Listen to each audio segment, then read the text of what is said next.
Hello and welcome back. Today, we're taking a look at a new package released by me.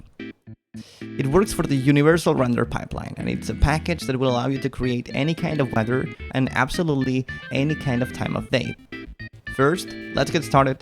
Let's introduce you to Dyna-Wet.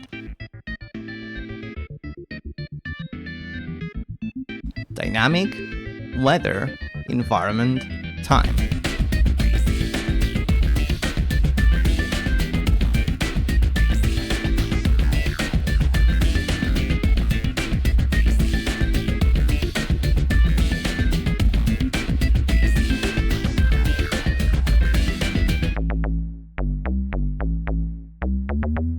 It's time to import the package, but you will be able to have it on Window, Package Management, Package Manager, and you'll have here your package of Dyna-Wet Weather.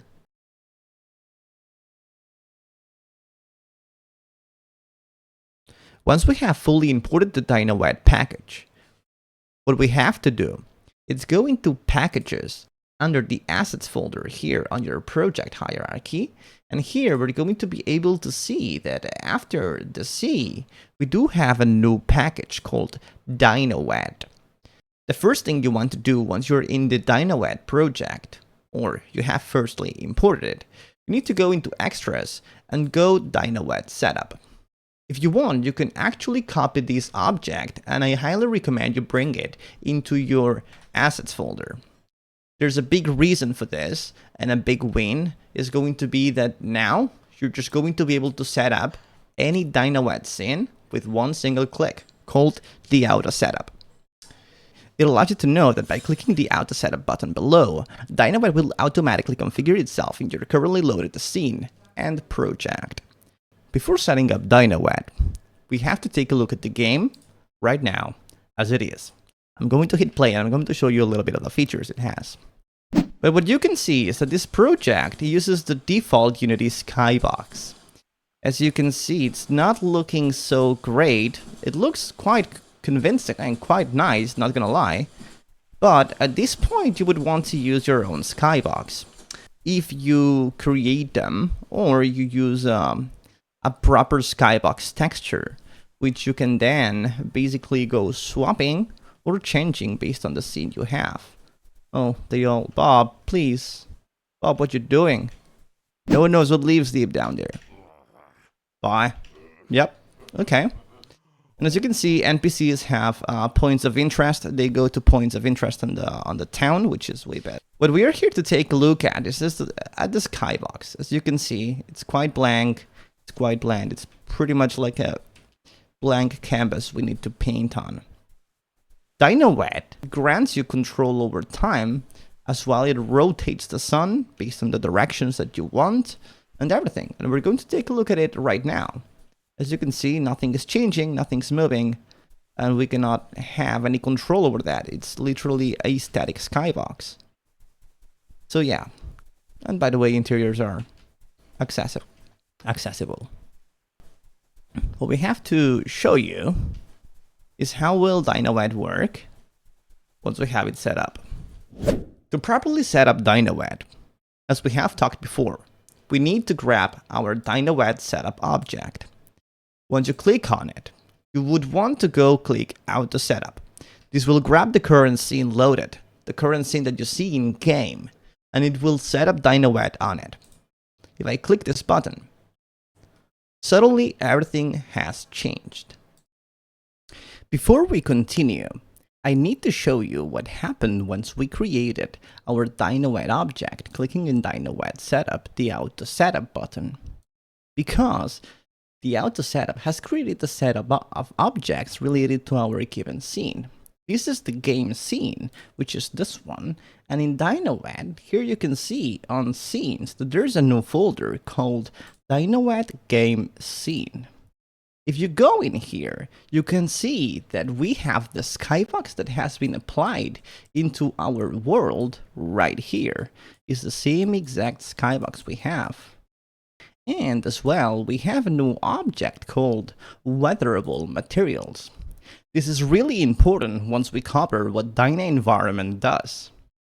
Now, I do have a fully controllable dynamic skybox with procedural stars, a moon, a sun, and basically everything that I want. As well, controls over the light scattering of the sun at the sunset or at the midday. It allows you to basically control all the aspects that the light and the skybox would influence in your environment. Not only that, but you will see that two new objects have appeared in our scene. One is called DynaLight, and the other one is called DynaWind. DynaLight is literally the main controller for Dyna-Wet. It holds the DynaLight object and the DynaEnvironment object. Both scripts work together in tandem. So DynaEnvironment requires DynaLight, and DynaLight at some point requires DynaEnvironment to send information to the shaders through the SID system. These two are the two new Dyna-Wet objects that have been created in our scene. These two objects, one is responsible for updating the wind, and the other one is responsible for updating the sun, the time, and as well the weather variables. You'll see once we get to the DynaEnvironment, but first we'll have to cover DynaLight. DynaLight, first off, takes control over the light parameters. So, you basically don't want to touch much the light parameters here. You want to touch this thing. We're going to take a look at what DynaLight does.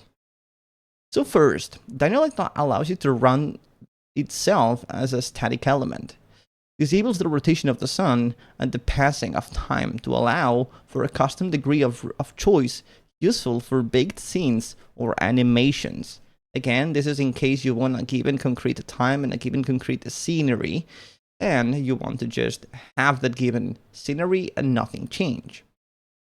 So you would basically enable static. Then you would be able to bake lighting and do everything, and the game would run perfectly with the given amount of quality and design you've put on that environment. The most important feature about DynaLight is the sun rotation parameters. But if we go ahead and change this, you'll see how suddenly, if we change the second of the time, the skybox and many things, as well as the color of the sun and everything that's happening on the game is changing. You can see it creates a haze on the atmosphere, and you can totally see where the sun is coming from, even if you're not looking directly at it. You can totally see the changes in lighting once the sliders keeps on going on the sunset, and as well during the night. As well, the moon appears and everything is controllable with this slider. As you can see, everything updates at real time, so you don't have to worry if you don't see what's happening. You'll totally know what's happening on the system and what hour you're in. So now, the next thing you can see is that once we move that, the hours, the minutes, and the seconds go changing. This is because this is the main seconds that an entire day takes, from 12 to 12. So, it's perfectly rotationally perfect. It stops and ends at the same angle rotation, which is exactly what you want. And as you can see, the hour is the same. The only thing is that 24-hour won't appear once the game is running. Next up, we have the time speed. This allows us to control the speed of time. Here is the amount of seconds we want to pass every second. So I put 60 because I want that every second to be a minute. So basically 1 second is multiplied by 60, so it gives us 60, and therefore every second we're passing 60 seconds. And finally, we have the events. The important thing is that here you can basically create logic, and you can attach logic. For example, every time that you reach the end of a day, a function may run. Every time that you reach a given hour, a function may run. And every time that you have a new minute passing, may another function run? It depends. It depends on the constraints and the time speed of your project and everything that you're trying to do. By now, This is the initial functionality for Dyna-Wet. What I thought this would be really useful for is to create dynamic behaviors, like, for example, a store opening at 8 a.m. in the morning and closing concretely at 9 p.m. Running through the on-hour event and checking the time would be more than enough to then create some logic to disable the store if it's past 9, or enable it if it's before that.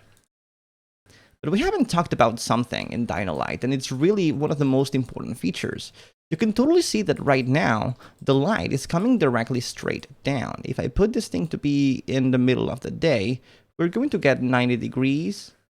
And once we get the 90 degrees, you know, it's exactly pinpointing down, just like what happens in certain equatorial regions. But what we can do in Dyna-Wet is to choose exactly where do you want the sun to pass through. In this case, you can choose as well the origin. So let's talk about this. The origin of the sun in the horizon is defined by rotation y. You can change where the sun is, changing the rotation y component, or where the sun is born on this world. Oops, moved too much. Right there, for example. And rotation z determines where in the azimuth angle does the sun pass through. So rotation z would basically make the sun veer to one side or the other in the top of the sky once it's right there at the top. It's one of the coolest things because, at least in not equatorial regions, sun does never pass exactly on top of you, but it does pass through 15, 20, up to 30 degrees of difference in summer or something like that. And right now we are still at the 90 degrees angle, but you can see the sun will never actually pass through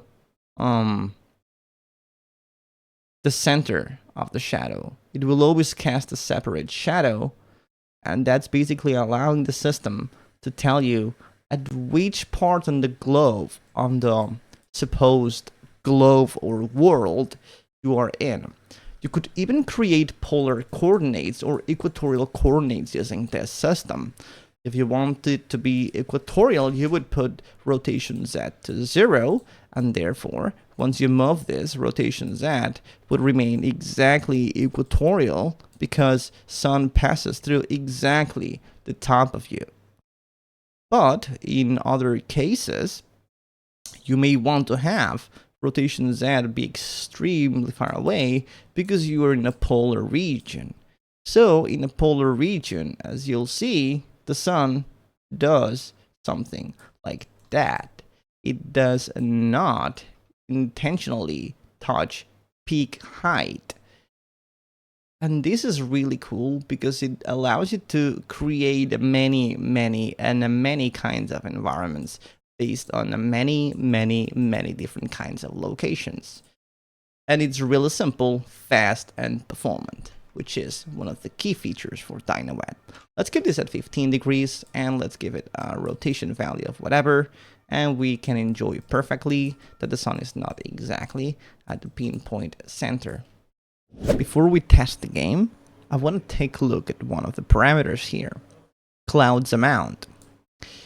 In Dyna environment, we have control over all the weather presets and parameters.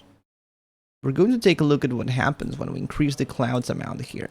As you can see, right now we have a great cover of clouds. It depends on how you're going to have them set up in DynaWind. In case they are moving too fast, by the way, you can fix that with DynaWind, making it go faster or slower.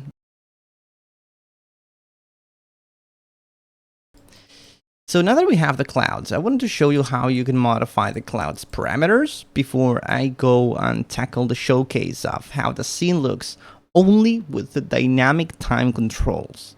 We are not going to touch in this video any weather parameters like rain amount, world wetness, or wet multiplier, or dry multiplier. This is going to be for the next video. So finally, let's go take a look at our skybox. Dyna-Wet. Here's our skybox. And here you'll see that we can modify the parameters of our clouds right here. With these, we can change the height of the clouds. Do you want them to be higher or lower? We can leave them like this, for example. It's a pretty reasonable height and it looks pretty good. You can change the far tiling of the clouds, how you want them to look. If you want them to be tiling far, I really like them this way. Makes them look like they're wrapping around in many really strange ways. So I usually put a little in between, something that's 0.1 or something like that. Then the clouds cover defines how much of the sky is covered with the clouds. You can even cover it up to the end. So you can have a little bit of a really, really far tiling of the clouds, making it look like a fully falling sky. 0.005 or something like that. So you can totally see way better what's going on here, right? We can change the opacity of the clouds. So for example, let's tweak a little bit more how that we don't want them to be super 0.8 or something like that. We can change the clouds color if you want to put them red. You could make the clouds red. You could make the clouds basically any color of the spectrum of clouds if you want to make different planets or something like that. That is totally up to you. Usually clouds require you to make them blue, slightly bluish or something like that. Cloud's brightness define how bright is the side of the cloud that's being hit by the sun. Super bright, burning, you can set it like that. So now the normal strength defines how much shadow does the cloud have. You want to increase the shadows, you want to make the clouds look extremely shadowy because they are really dense. You can do that, but that means that it's probably going to be rain coming down. And then we have the parameters for the night clouds of the sky, which I'm going to leave them like that. So finally, let's leave this at 1 maybe. That already shows a pretty good shadow of the sky, of the cloud. And that it's basically clouds covered with this package, with the Dyna-Wet package. The final thing we would have to do, it's now that we have set up our clouds the way we wanted. Remember, you can set them up the way you want, and we can even change the parameters of the colors here in Dyna environment. Right now, the good thing, the best thing is that now you can choose how much of the clouds you want to have at any given time and moment of the day. So if you just want a few sparse clouds around, right? You just drop it like this, and you have this good set of clouds which look quite realistic. Or maybe not realistic, but really well stylized, like a well sparse amount of clouds just covering a little bit the sky. Or maybe you want to be more covered, more kind of like a cloudy day, a day that's going to be cloudy. And because of that, you will possibly have your own time cycle changes of the azimuth color and horizon color of the sun, because that will help shade the clouds with different colors. But again, this is kind of the shadows the clouds we want to have now. So now I'm going to hit play and let's see how the environment has changed compared to the first iteration of the play that we've made in this game. By the way, I will make one final change. I want to increase the speed of the clouds just slightly, 0.25. I want them to move a little bit, and that's it. Now I'm going to hit play. We're going to see together how this looks. And right at the get-go, you can already see a lot of things happening that we didn't see before. Like, for example, we haven't enabled the cooling for this object, but it doesn't matter. We can fix this lens flare thing in the future. We'll cover it in Dyna environment, and you can see we do have the clouds looking just like they should with their shadows and their stuff. It totally looks like a way more believable environment now in an island. And the clouds pretty much sell it. Mostly sell it. We could reconfigure them and again play with the colors, play with the density of the shadows and everything to make them look way better. And of course you can always choose your own custom textures for the clouds and custom normal maps for the clouds, so you can always have a really good looking cloud that you really want to have. We will cover that in the future with advanced features of Dyna-Wet, but that's basically everything that this game pretty much can show you when the day is passing. And as you can see, the sun is moving. The sun is slightly and slowly moving, making sure to leave all shadows smoothly moving. As you can see, you can totally see how everything moves and shifts during the day. Come on, let's go take a look at the sunset before it falls down.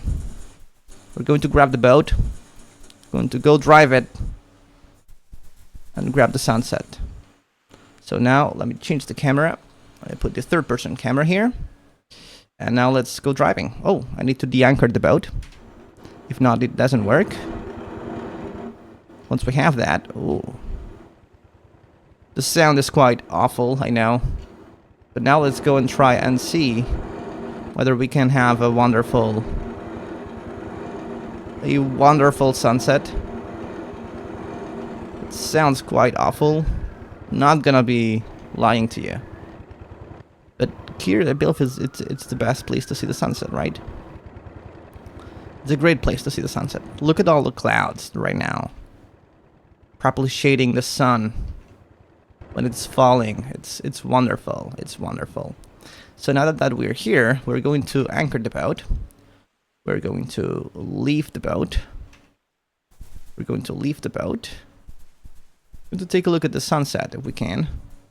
You can totally see how the sun as well changes color as long as we are still falling, and the clouds receive the shining of the sun from the side they should. However, the farther away clouds, some of them may not have the best normals, so I guess it's something in my side, but you can totally fix that with your own normal maps that properly wrap around. But theoretically, it looks really good. And you can see now that the sun is changing color because it's starting to scatter way more light, because it's reaching a more inclined access to a more inclined position on the horizon. You can totally see the color of the sun is really changed now. And now we're going to take a look at this sunset from this a little bit low poly sea that we have here with a few Gershner waves, which is it's not looking that great. I have to clearly improve it, but it's going to be for the future. Now clouds are totally shaded with the color of the sun. The sun is totally falling, and we can see that they are displaying this, and we can start to see the stars moving in a similar direction that the sun is falling. So theoretically, we should kind of enjoy this sunset from this wonderful position. And that, guys, is Dyna-Wet in just a nutshell. You can control the entire time, and you can have a wonderful looking atmosphere and environment in your game with just one click of a button. With more clicks of a button, we will get to have really good looking dynamic environments. Thanks for watching, and we see you in the next video.